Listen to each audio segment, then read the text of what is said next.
سنت ہے، اور جو آپ نے نہیں کیا وہ بدعت ہے۔ تو جو یہ کہتا ہے قرآن ہمارے لیے کافی ہے، حدیث ضروری نہیں ہے، تو وہ شخص گمراہی کے دروازوں میں سے ایک دروازے میں داخل ہو گیا ہے۔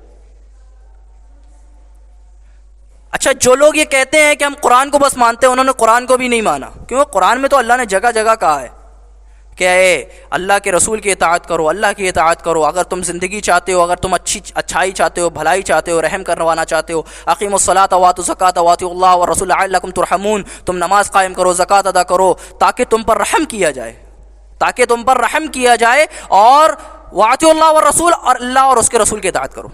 جگہ جگہ اللہ رب العالمین نے ارشاد فرمایا، ایسے ہی نہیں۔ اور پھر کہا، اب دیکھیے، میں نے اس آیت کو قرآن کی سب سے، اللہ کے رسول کے تعلق سے سب سے سنگین آیت سمجھا ہے۔